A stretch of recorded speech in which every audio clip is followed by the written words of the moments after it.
¿Qué tal? Buenas tardes con todos y empezamos hoy día con el estudio del Evangelio de Mateo, con la genealogía del Señor Jesucristo. Cuando empezamos con esta genealogía, que está basada pues en el libro de Mateo, desde el capítulo 1, versículo 1 al 18, encontramos una serie de nombres que posiblemente no sean del agrado de alguien, y sobre todo cuando uno empieza recién en las cosas de Dios, pues puede resultar demasiado aburrido. Es una lista de nombres, pero cada nombre tiene una historia. Es como si figurase, digamos, una relación de alumnos que concluyeron una promoción del colegio y uno se pusiera a investigar qué es de la vida, qué fue, o al paso de unos años qué pasó con el alumno tanto, el alumno tanto, el alumno tanto.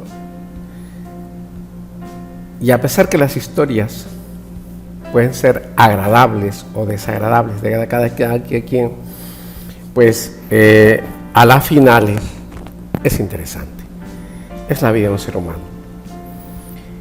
Mateo, el autor del Evangelio, limita la genealogía de Cristo a los antecesores del pueblo elegido. La separa en dos series. Primero, todo lo que viene de Abraham y David, en un orden descendente. Por eso cuando uno empieza a leer la Escritura, dice: Abraham engendró a Isaac, Isaac a Jacob, y Jacob a Judá y a sus hermanos. Empieza desde el padre de la fe, que es Abraham. Recoge así la gran promesa mesiánica hecha a Abraham y fijada en la estirpe de David. Jesucristo, hijo de David, hijo de Abraham. Este es pues el Evangelio de Jesucristo Mesías, de Jesucristo mesiánico.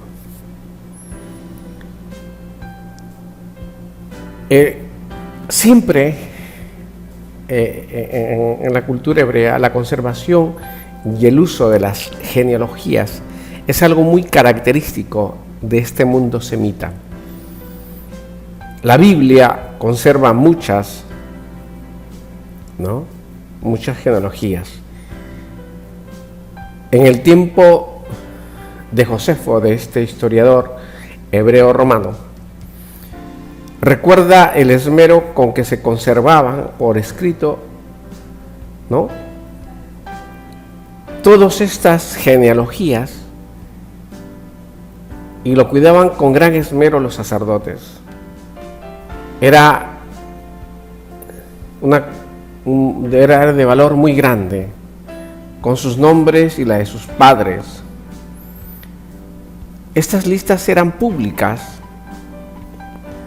¿de acuerdo? Porque no solamente regía el orden sacerdotal, sino también el orden del ciudadano común y corriente.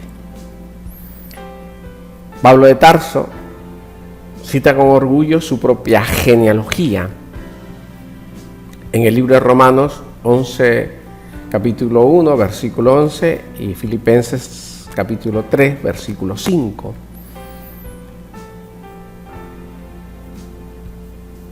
Herodes, de baja estirpe, que no era de mucho linaje en el orden sacerdotal, hace quemar todas las listas de genealogías de los hebreos para que nadie se pudiera gloriar de su origen.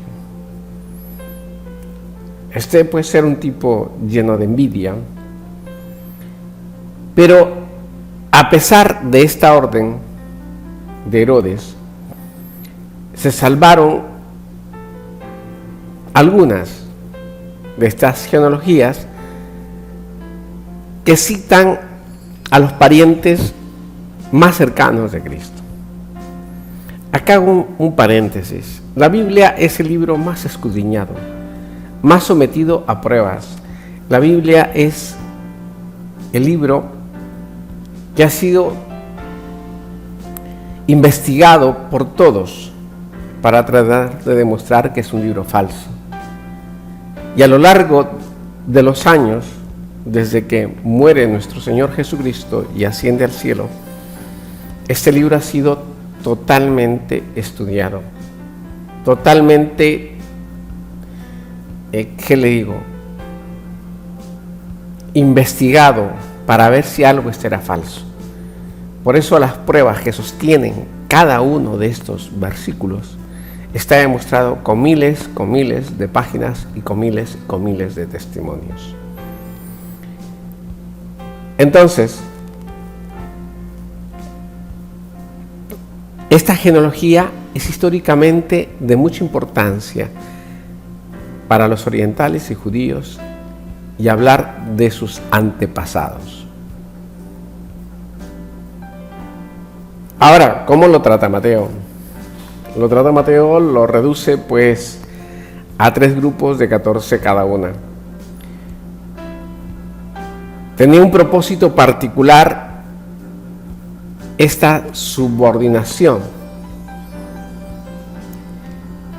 Él mismo dice explícitamente, van 14 generaciones de Abraham a David, 14 de David a la cautividad, y de la cautividad 14 hasta el Señor Jesucristo. Ahora, ¿qué tenemos que entender? Que está buscando una simetría, porque posiblemente algunos nombres se perdieron o algunos nombres no consideraron, pero lo importante era los tiempos, 14 generaciones, la simetría. ¿Afecta en algo? Pues no afecta en nada. No afecta en nada. De Abraham a David, oficialmente la Biblia, 14 generaciones, y de la división tripartita, que sería Abraham, David, Jesucristo. Porque con Jesucristo cambia todo.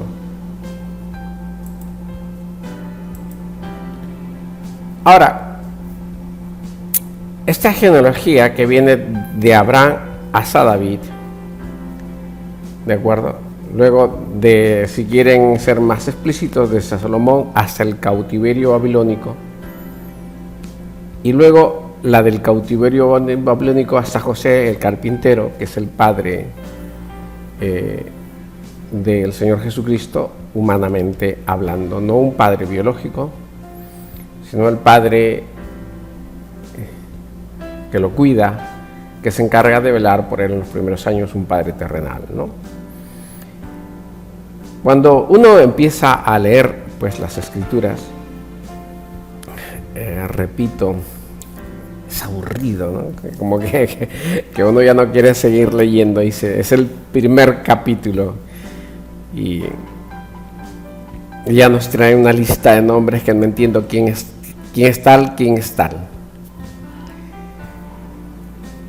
Especialmente si le regalas pues el Nuevo Testamento a una persona y empieza por el libro de Mateo, lo primero que posiblemente haga es aburrirse, ¿no? Es como una película muy aburrida y no quiere continuar leyendo. Pero para alguien que ya está un poco familiarizado con la Biblia, debería empezar leyendo cualquiera de los evangelios, preferentemente el de Marcos. Pero esa sugerencia de ninguna manera disminuye la importancia de la genealogía. El Nuevo Testamento se fundamenta en la precisión de esta genealogía.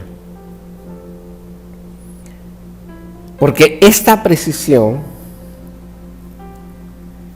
se expone en el hecho de que el Señor Jesucristo pertenece a la línea de descendencia de Abraham y a la de David. Ambas son muy importantes, porque ser descendiente de Abraham le sitúa en la nación y la descendencia de David en el trono, como pertenece a esta línea real.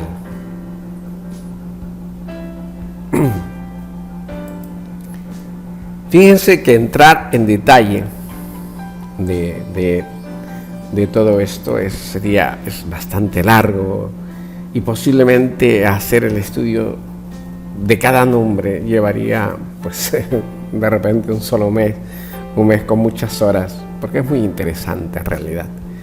Es muy interesante, aunque parezca aburrido para otros.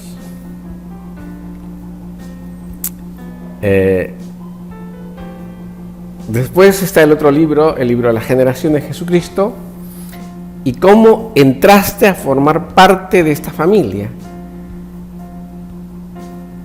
Porque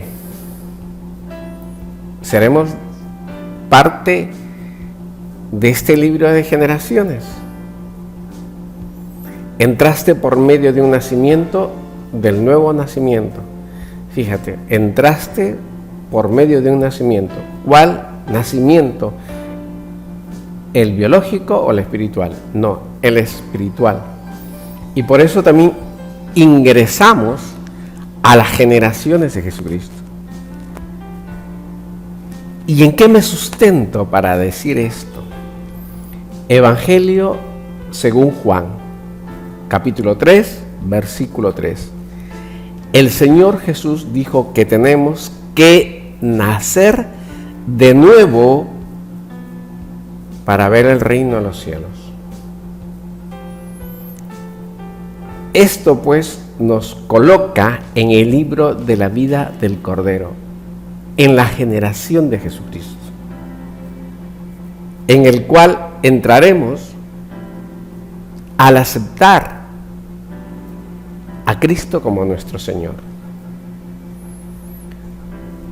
Por supuesto que todos estamos escritos en el primer libro, el libro de la generación de Adán, porque nuestro padre terrenal, Adán, esa es la generación, ese es el padre de todos, hombre.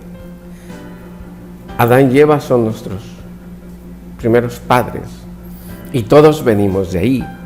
No se puede negar, está escrito en la Biblia.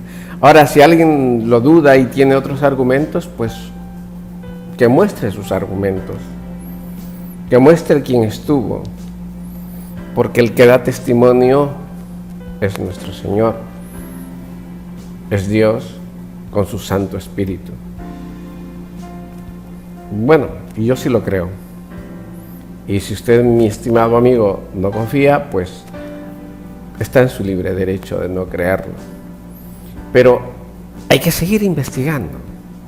No te quedes con la duda de negarlo porque simplemente estás en el ejercicio de no querer negarlo. Pero si tienes inteligencia, tienes mente, investiga un poco más y dale mayor sustento a tu no creer. Y tú, si estás en el libro de la vida y has nacido nuevamente, pues esfuérzate en aprender más toda esta genealogía, porque hay muchas personas que necesitan que tú, hermano, en Cristo, les expliques. No que les leas la Biblia, les expliques con la habilidad que requiere todo esto, con el dominio que requiere esto. Porque confiando que estamos en la vida, escritos en el libro de la vida de Jesucristo, estamos en su genealogía. En el Evangelio de Mateo dice que Jesús es hijo de David, hijo de Abraham. Uno se puede preguntar, ¿No sabía Mateo que Abraham vino antes que David? Por supuesto, sí lo sabía y sí lo aclara en la genealogía. Entonces, ¿por qué expresó en este orden? ¿Por qué pone en este orden? Hijo de David, hijo de Abraham. Porque le está presentando el Señor Jesús como el Mesías, aquel que es el Rey. Porque Cristo es el Rey, es nuestro Señor, es nuestro amo.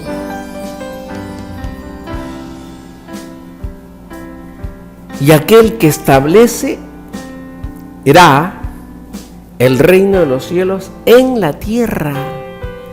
Él va a ser nuestro gobernante, nuestro rey. Por eso es importante que se mencione como hijo de David, porque ese es el primer lugar que va a ocupar. Porque el tema de la línea de descendencia de David es en cumplimiento de las profecías que le había anunciado David. Él era el hijo de David. Otro punto que tenemos que resaltar acá. Fíjense que no trato de basarme versículo por versículo, que lo haré terminado esta exposición, que sería muy grande, muy compleja. Y esta es la forma más natural que he encontrado de compartir esta genealogía. Lo que también acá se menciona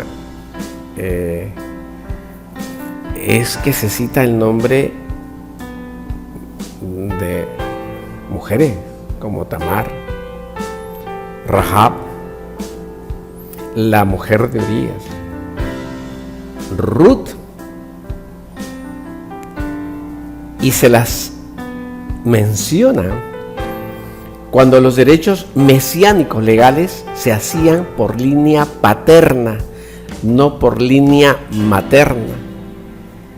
Y además aparecen algunas de ellas como desfavorables en su conducta moral, porque Rahab no era una santa, pero es extraordinario la fe. Rahab no podría haber sido una santa porque era una prostituta, pero ¿qué importa? Era una mujer de fe. La fe hace que nuestra conducta cambie, y nuestra conducta desde lo más profundo de nuestro ser cambie y se alinee y se adapte a la Escritura por obediencia y amor a nuestro Señor Jesús el Cristo. La mujer entra en la genealogía de Cristo porque creyó, tuvo fe. Rahab, una mujer pecadora. Y entonces se extiende la mano de la fe. Porque la fe produce esta cosa extraña, el cambio, la transformación, el nacimiento nuevo que se hace en forma espiritual. No eres una criatura parchada, remendada del ser anterior, natural, biológico. Eres una nueva criatura en Cristo. Otra mujer es Ruth. Está mencionada en el versículo 5. Es una persona encantadora, sin ninguna faceta negativa en su carácter. Pero en los tiempos de Ruth la ley estaba vigente y la excluía, porque especificaba que ningún moabita o amonita podía entrar en la congregación del Señor, según se detalla en el libro de Deuteronomio, capítulo 23, versículo 3.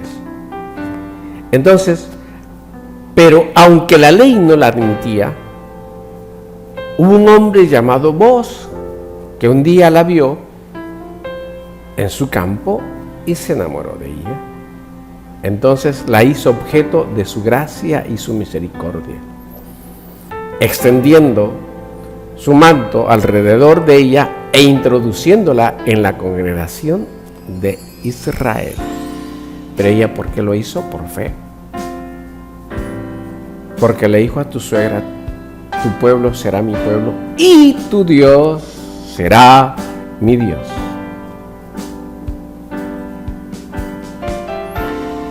Ruth le pregunta a Booz: ¿por qué he hallado gracia ante tus ojos?